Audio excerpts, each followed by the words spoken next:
মাল একটা পাইলেছি। বস্তি বাতি যা কি আনছ?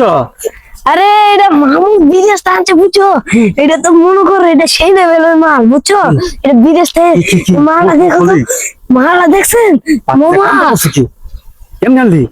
মামু একটা খাইছে মানে এটা এমন জায়গা তুইছে, আমি তো দেখে লাইছি।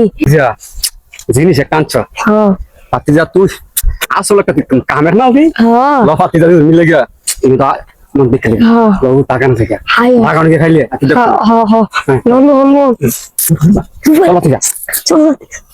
হ্যাঁ এই জায়গাটাই তো নিরাপদ, তাই এনে তাই এই জায়গাটা তুই বলে খাই। কল কল কল কল কল খারে কল খারে খারে ওরে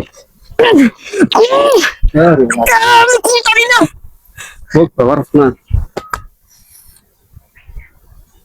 এই বাতি যা আমি তো বলতারি না এক বিদেশি মাল তো টাইমই নাই তো ফোন কেমনে বাতি যা হ্যাঁ আমরা তো খুলতে পারি না হ্যাঁ মানে ইউটিউবে সার্চ দিয়ে দেখ মদের বোতল কিভাবে খুলে কাহা মোবাইলে তো ভাই এমবি আর ওনে যে টিহা লাগে এমবি পড়তে, মোবাইলে করতে এমবি বলমু সারাদিন ফেসবুক ইন্টারনেট চালাস হে বেলা এমবি তাই অনেক একটা কাম দেয়ছি এটা আমি তোর এমবি নাই মালু বাইতে বাইতে ওয়াইফাই চুরি করে না ইউটিউব ফেসবুক গেম সেম খেলি। ছুরিটা ভালো অনেক কামের বেলা এটা পারতি না একজনকে দিয়া তো কোরআন তুই দেন কেউ রে ফাননি মানে চেয়ারে মেয়েরা ডাকবেন যেত না তাহলে ফেস লাগবো